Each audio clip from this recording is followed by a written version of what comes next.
Assunto polêmico no Supremo Tribunal Federal. A condenação em segunda instância pode causar danos aos réus que já cumprem pena. É o que diz um especialista ouvido pela SIC TV. Vamos conferir a reportagem. Cerca de 4.900 pessoas condenadas à prisão em segunda instância podem ser beneficiadas caso o STF decida pelo cumprimento de pena somente após o trânsito em julgado, quando não há mais possibilidade de recursos a tribunais superiores. Porque a Constituição Federal prevê o princípio da presunção de inocência. Nesse caso, com base no princípio da presunção de inocência, o cumprimento de pena só deveria iniciar após o trânsito em julgado, ou seja, após esgotados todas as possibilidades de recurso a que o réu tem direito. E no caso concreto, nós temos a confirmação do primeiro e segundo grau e imediatamente o cumprimento provisório de pena. Essa é a grande discussão, porque esse cumprimento de provisório de pena viola o princípio constitucional da presunção de inocência. E é isso que está sendo discutido hoje no STF, que vai ser votado se continua ou não. O assunto é polêmico dentro do próprio Supremo, onde já foi levado a plenário pelo menos 4 vezes desde 2016, sem que houvesse um posicionamento definitivo. Há mais de um ano, o ministro do STF pressiona para que o tema seja colocado em pauta. A decisão deve gerar grandes impactos. Em tese, colocaria todos esses 4.900 e poucos presos provisórios em liberdade, de regra, né? Se for com efeito vinculante. Ao passo de que isso gera um caos social e uma insegurança jurídica muito grande.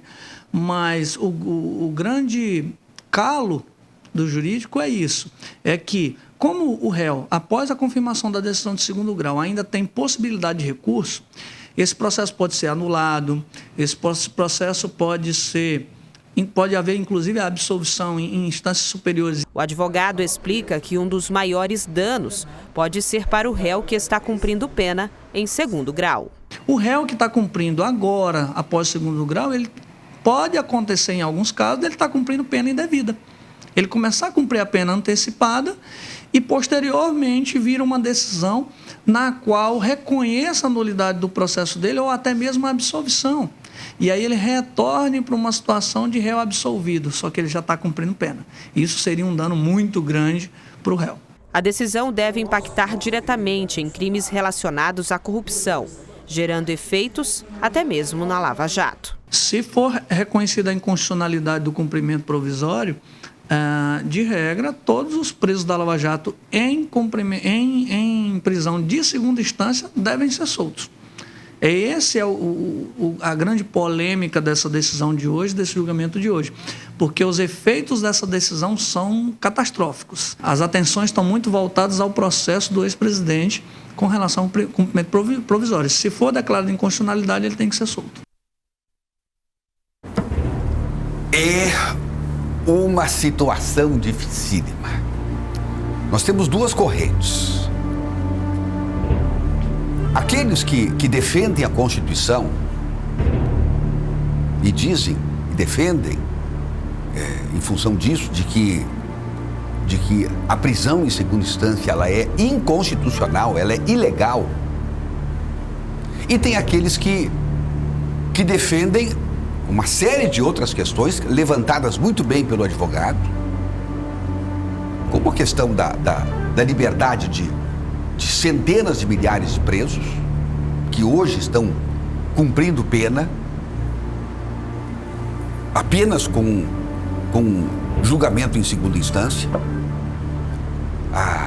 a libertação de bandidos perigosos que pode gerar um caos social, questão de anulação de penas, de sentenças de primeiro e segundo grau, a anulação de processo, voltar tudo a estaca zero.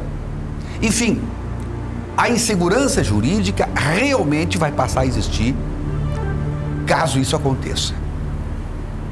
Agora, lamentavelmente, quem criou todo esse problema foi o próprio STF.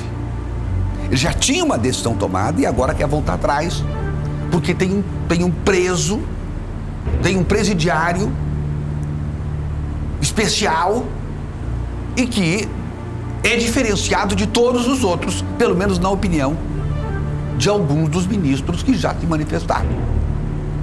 E pior, se manifestaram sobre esse caso quando não poderiam tê-lo feito. O magistrado se manifesta lá nos autos. É lá que ele tem que fazer isso, lá no plenário do Supremo Tribunal. É uma situação muito melindrosa. Nos Estados Unidos, houve uma situação muito parecida com esta há algumas décadas atrás. E com muita prudência, a alta corte americana, vendo que aquela decisão poderia criar um caos social nos Estados Unidos, o que eles fizeram?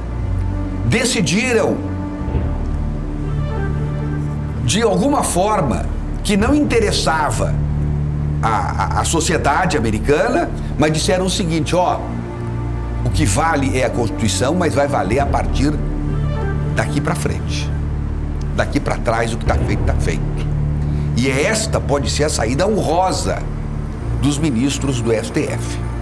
Se eles penderem para o resultado, me parece que de 7-4 que estão anunciando, a favor da prisão só quando houver o trânsito em julgado. Então, e é o que a Constituição diz, pelo menos é o que os advogados defendem, os juristas defendem, grande parte deles, a OAB defende. Então é o seguinte, bom, não tem mais segunda instância, mas é daqui para frente. Bom, eu não sei o que vai acontecer. Estava vendo uma declaração de um advogado dizendo, alguém perguntou, mas e a Lava Jato? Que é uma preocupação nossa, claro. A Lava Jato não pode ser esvaziada. Só que o advogado, que é um jurista, é um constitucionalista, disse, olha, eu estou preocupado com a Constituição brasileira. Aí, a agressão à Constituição é que é o fato grave dessa questão. Bom, cada um defende a sua tese. Vamos aguardar o que vai acontecer. Pobre Brasil, pobres brasileiros, que têm que conviver com toda essa insegurança jurídica.